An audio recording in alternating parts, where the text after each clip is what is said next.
অন্নপূর্ণা যোজনা নিয়ে অনেকেরই কিন্তু একটা ভীষণ কনফিউশন আছে। আদৌ কি এই টাকাটা পাওয়া যাবে নাকি পাওয়া যাবে না, নাকি লক্ষ্মীর ভান্ডারটাই ভালো ছিল, এরকম নিয়ে বিচিত্র কনফিউশন। কারণ আগস্ট মাসের আজকে প্রথম সপ্তাহ পার হয়ে যাচ্ছে। প্রথম সপ্তাহের মধ্যেই কিন্তু টাকা পাওয়ার কথা ছিল, কিন্তু আমরা এখনো পর্যন্ত টাকা পাইনি। কিন্তু এরই মধ্যে রাজ্যের মুখ্যমন্ত্রী একটা বিশাল বড় ঘোষণা দিয়ে কবে টাকা পেতে চলেছে তার বিস্তারিত আলোচনা করা হয়েছে। তো হাই মাই ডিয়ার ফ্রেন্ডস, আমি তন্ময় সরকার, আপনারা দেখছেন ডিজিটাল বাংলা।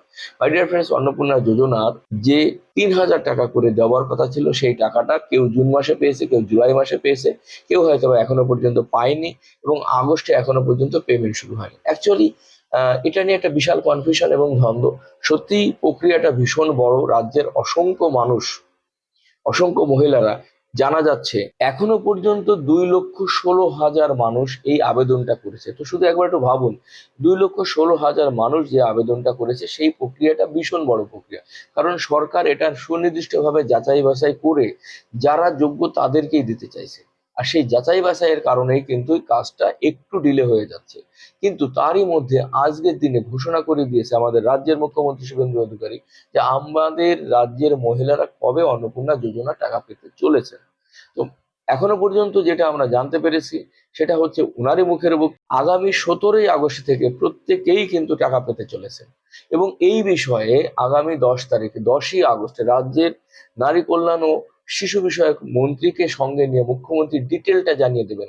কত মানুষ আবেদন করেছে, কত মানুষের অ্যাপ্রুভ হয়েছে, কত মানুষ পাবে, বা কারা কারা বাদ যাচ্ছে। তবে এখনো পর্যন্ত যে খবরটা আছে, জুলাই মাসের ১০ তারিখ পর্যন্ত যারা আবেদন করেছে তাদের ভেরিফিকেশনটা কমপ্লিট হয়ে গিয়েছে।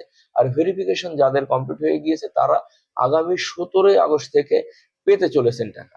এবং নেক্সট মাস অর্থাৎ সেপ্টেম্বর মাস থেকে এটা আর ডিলে হবে না।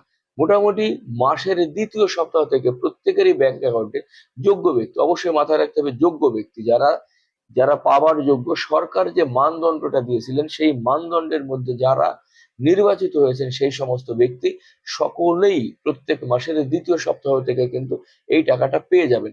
এবারই শুধুমাত্র একটু ডিলে হলো, যেটা যেহেতু প্রথমবার, অনেক যাচাই বাছাই, অনেক কিছু হয়তোবা বর্তমান সরকারও কিন্তু ভেবে উঠতে পারেনি যে কতটা বেশি প্রবলেম হতে পারে এই যাচাই বাছাই বা ভেরিফিকেশনের জন্য। তো সেই ডিলেটার কারণেই কিন্তু একটু হয়তোবা ডিলে হলো, কিন্তু এই মাসে, এই আগস্ট মাসের ১৭ তারিখ থেকে সকলেই যারা যোগ্য তারা সকলেই টাকা পেতে চলেছেন। এবং নেক্সট মাস থেকে একদম কন্টিনিউয়াস মাসের দ্বিতীয় সপ্তাহে প্রত্যেকেই কিন্তু টাকা পেতে চলেছেন। তো প্রত্যেকেই বলবো, ভিডিওটিতে অবশ্যই প্রচুর পরিমাণে কমেন্টস করবেন এবং আমাদের পাশে থাকবেন, এবং প্রচুর পরিমাণে শেয়ার করবেন, চ্যানেলটিকে সাবস্ক্রাইব করবেন। Thank you.